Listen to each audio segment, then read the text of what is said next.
มี7 ชั้น7 ชั้นเย็ดอะบอกเลย ยานน้ำอีกสัตว์ แต่เราขึ้นไปแค่3 ชั้นก็พอ ทำไมอ่ะ ชั้นที่4น่ะไม่น่าจะขึ้นไปได้ ทำไมอ่ะ มันมีถาวัน อะไรวะ มึงไม่เก้อะ เฮ้ยบ้างอะไรเป็นทะยักหัวเนาะ ถาวันจะให้กูแก้ยังไงวะก็มันมาตรงตัว ก็มันมีถาวันเยอะไงเราขึ้นไปไม่ได้อะไรแบบนี้แบบมันก็ต้องแบบมีจุดสำคัญอะไรอย่างนี้บ้างไอ้ ว่า เหี้ย ไม่ได้ละการมาอยู่กับกูดีกว่ามา จะให้มันพีทุกเม็ดมันเป็นไปไม่ได้ ต้องขิงมั่งใช่ไหม เออ เจ็บขาด ยังมึงจะให้พีทุ เรา กเม็ดเลย ขึ้นไปข้างบนกันดีกว่าครับ เออไป อย่าไปรอ ตามผมมา พูดใหม่ เรากีตาร์มาวันเนี้ยเราขึ้นไปร้องเพลงชั้น3ชั้น3ครับ มีเป็นปะ กูดิดไม่เป็นอ่ะดิ เป็นเลย แล้วจะไปยังไงอ่ะ เฮ้ยหาซ่อนรองเท้าก่อนมา กูถอดรองเท้าเดินดีกว่ามั้ย เชื่อกูเรามาต้องถอดรองเท้านะครับเก็บดี ถ้าตากล้องว่าไงถอดไม่ถอดไม่ต้อง ๆ ถ อย่า อด เก็บเกี่ยวไม่ดีหาที่เกี่ยวไว้เนี่ยตรงเนี้ย แล้วทำไมไม่ลงทางนู้นมาลงทางขี้เลนทำไม โง่จริงๆเลยอ่ะนี่ก็เป็นคลิปแรกของพวกผมนะครับแค่ลองทำดู ถ้าถูกใจก็กดกระทืบไลค์ด้วย เขียบ กระทืบไลค์อย่างเดี๋ยวคงไม่พอ ด่าได้ ตั ก็ ไล ดี ค์กูด้วยตัด กูว่าขาดว่ะวันเนี้ย กูว่าตัดตะไคร้กูด้วยเที่ยวว่ารองเท้าไปหมดแล้วอ่ะ กูว่าขาดกูบอกเลยขาด โอ้โหที่นั้นเป็นเฉียบเลยอะเฉียบเฮ้ยวันนี้เรามาน้ำขึ้นกันพอดีเลยอะ ยังไม่ทันไปไหนเลยอ่ะเลิกแล้ว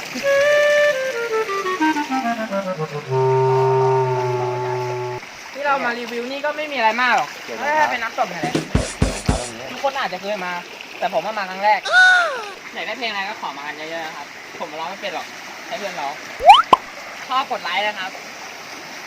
ถ้าไม่ชอบก็กดไลค์อยู่ดีอะที่นี่ก็อยากให้ทุกคนมาเที่ยวกันเยอะๆนะครับ อาจจะอยู่ไม่ไกลบ้านทุกคนหรอกแต่นั่งรถมา3-4 ชั่วโมงอะ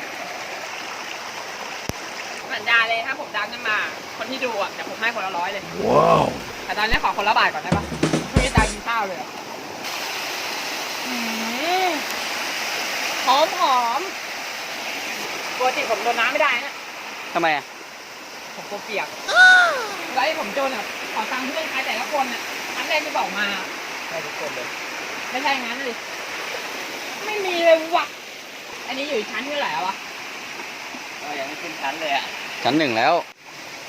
การเป็นยูทูบเบอร์อ่ะมันไม่ง่ายเลยครับ แต่ผมว่าจะเป็นให้ได้ ว้าว บรรยากาศมันดีมากเลยแล้วแต่พวกคุณรู้สึกไงแล้วอะ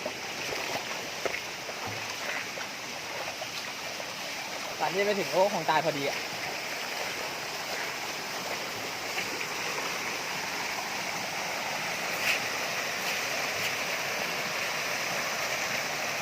ประกาศด้วยเนี่ย อะไรอ่ะอะไรอ่ะ ปลา ไหนอ่ะ ปลาไอ้น้องเห็นนะ เฮ้ยปลาอะไรอ่ะ ปลาหินเข้ามาดิครับนี่ไง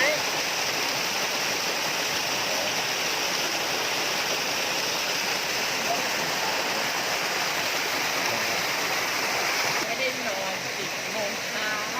ตื่นมาตกรู้ป่ะใกล้แล้วใกล้แล้ว ถึงแล้ว ใกล้หมดแรง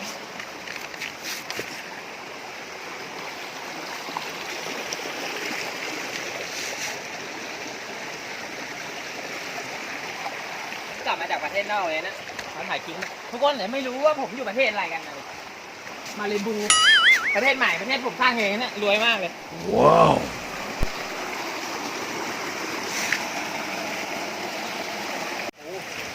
ตายแล้วด้วยเนี่ย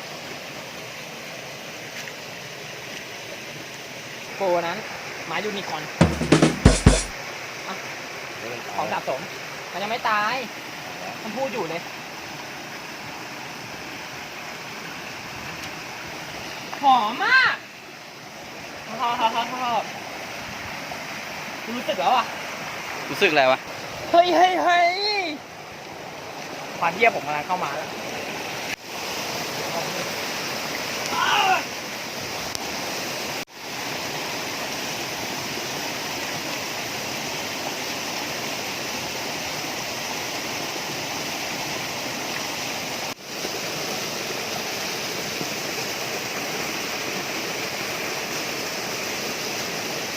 ต่อปะ ก็พากันเสร็จแล้วนะครับ เดี๋ยวพร้อมขึ้นไปต่อแล้วมันอีก30 ชั้น นี่มาที่นี่ต้องขอดเสื้อด้วยเนี่ย ถอดไม่ได้เขาจะบอกว่าจบ เนี่ยเวลากูเล่นมันไม่แก้อะเต็มตัวกูเลยอะไปโดนแดกไหมเนี่ยวันเนี้ย ไหนยายมันวะไหนยายมันหนีเปล่า เต่า ผมว่าพี่แจ๊คเข้าถามลั่นเองเนี่ยยาย โดนยุงกัดแน่เลย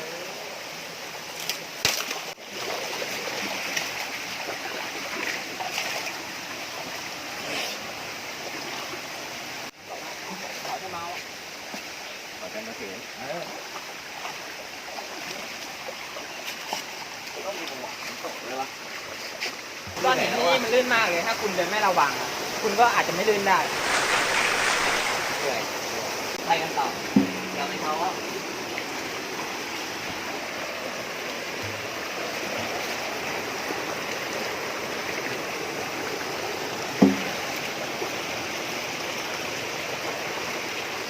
เฮ้ยเฮ้ยเฮ้ยเฮ้ยนี่คือชั้น2อ้าวขอโทษ อาจจะพูดผิด แล้วก็มาถึงชั้นที่2แล้วนะครับ โอ้ไปเนี่ย พอชั้น7อะไปไม่ได้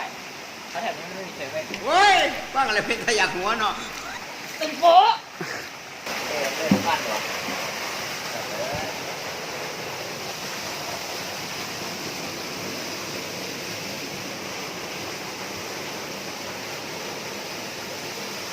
มันไม่มีเชี่ยอะไรมาก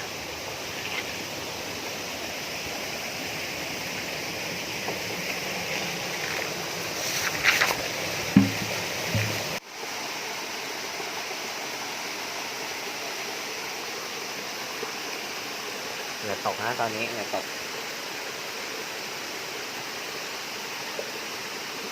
เฮ้ยเฮ้ยเฮ้ยชั้น3นะครับ แต่ชั้นที่เหลือขึ้นไปไม่ได้ เพราะมันเป็นอย่างเนี้ย จะขึ้นไปยังไงอะแต่ผมวันนี้ผมมาเป็นทาสาว เอาตรงๆนะโคตรเหนื่อยเลยวะมาทำไม เอามารีวิวไหม เอามาทำไมเอ๊ะโดนน้ำด้วยเหรอมั้ง รออะไรอ่ะ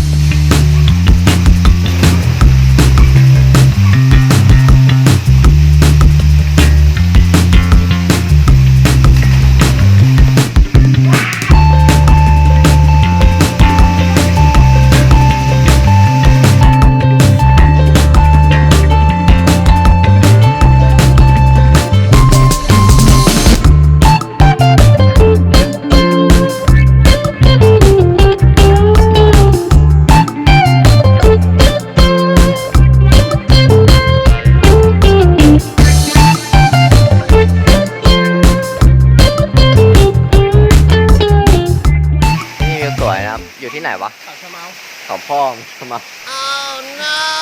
อยู่ที่ไหนเนาะอันนี้อำเภออะไรวะ อาณาเขต บางเขนชลบุรีอำเภอศรีราชานะครับผมมากันได้ แถวบางพระแถวสวนสัตว์ปิดเขาเขียว เปิด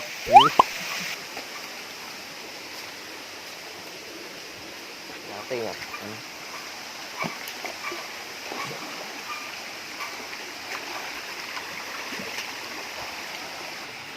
มาไม่ไปสองแล้วอ่ะไวมา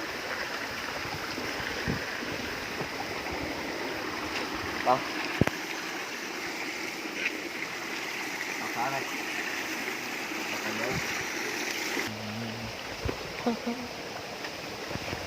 เริ่มถึงแล้วฉันเคยรักใจ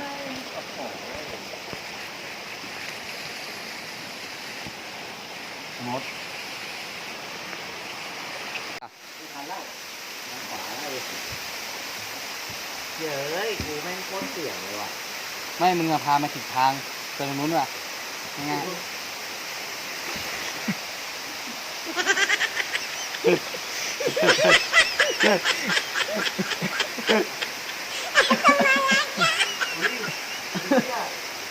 กูว่ากูจะไม่เอาแผลแล้วนะเว้ย ไปนู้นว่ะรู้ไหมทำไมเขาถึงเรียกน้ำตกกันเลย ทำไม เรียกกันทางแม่งชันขนาดเนี้ยไปชันเลย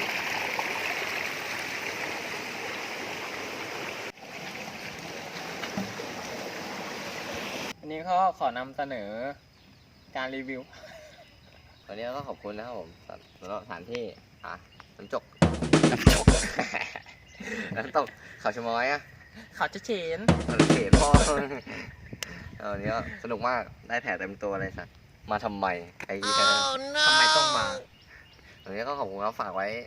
ในใจด้วยกดไลค์กด subscribe ด้วยยิ่งดีนะครับผมขอบ ถ คุ อน ณครับ ถอนตะไคร้ให้ผมด้วยนะครับ